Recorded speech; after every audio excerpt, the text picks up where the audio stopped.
नेकपा एमालेको 11औं महाधिवेशन भक्तपुरको 3 कुने सल्लाहघारीमा मङ्सिर 27 देखि 29 गतेसम्म हुने महाधिवेशन यो पटक साधारण प्रक्रिया होइन, दुई पुस्ता बीचको खुला शक्ति परीक्षण बन्न पुगेको छ।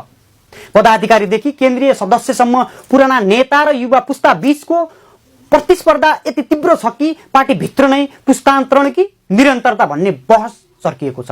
एमालेको एउटा प्रावधान 165 वटै निर्वाचन क्षेत्रबाट एक युवा प्रतिनिधि अनिवार्य, यही नियमले यो महाधिवेशनलाई युवा उदयको निर्णायक मोड बनाइदिएको छ। पार्टीभित्र अहिले सुनिने सबैभन्दा ठूलो आवाज पुरानाको सम्मानसहित नयाँ पुस्तालाई नेतृत्वमा ल्याउनु पर्छ।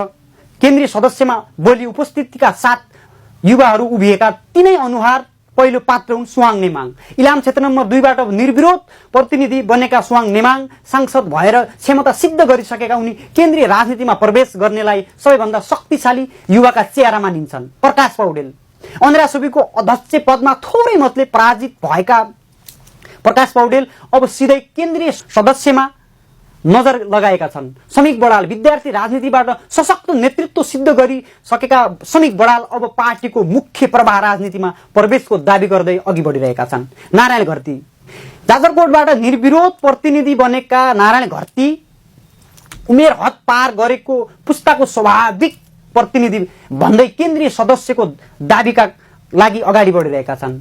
आरसी लामिछाने अन्धेरा सुब्यूको नेतृत्वबाट केन्द्रीय सदस्यको दावी गर्दै अगाडि बढिरहेका छन्। धर्मगिरी विद्यार्थी विशेष कमिटीबाट आएका धर्मगिरी यसपटक केन्द्रीय सदस्यतिर सिधै छलाङ मार्ने गरी अघि बढेका छन्। नरेश रोकाया विद्यार्थी आन्दोलनका संघर्षशील नेता जसको शरीर अझै पनि आन्दोलनका टाटै टाटा बोकेका छ, यसपटक केन्द्रीय राजनीतिमा फर्कने निश्चित उम्मेद्वार नरेश रोकाया पनि एक युवा अनुहार मानिन्छन्।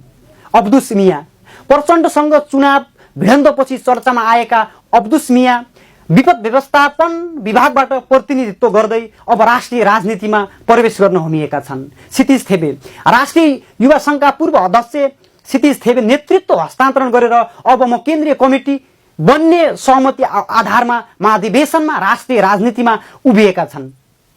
सुनिता डङ्गोल काठमाडौँ उपमहानगरपालिकाकी उपप्रमुख सुनिता डङ्गोल शहरी नेतृत्व क्लिन इमेज र परिणाममुखी शैलीका कारण मनोनयन पाउने बित्तिकै केन्द्रीय सदस्यमा पुग्ने बलियो सम्भावना देखिएको छ। पार्टीको 60% जिल्ला कमिटी अहिले युवाको नेतृत्वमा छ। जेन जेटको उदयसँग नयाँ सोच नयाँ शैलीको माग तीव्र बढ्दै गएको छ। उता पुराना नेताहरू लगातार दोहोरिँदै आएका कारण संगठनभित्र थकान, असन्तुष्टि र परिवर्तनको दबाव बढ्दो छ।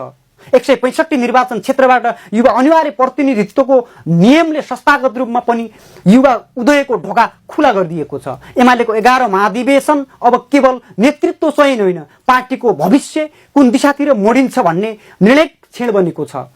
पुरानो संरचना पुनः दोहोरिन्छ कि नयाँ पुस्ताले पार्टीको कमान समाउँछ, यसको जवाब नेकपा एमालेको 11औं महाधिवेशनले दिनेछ।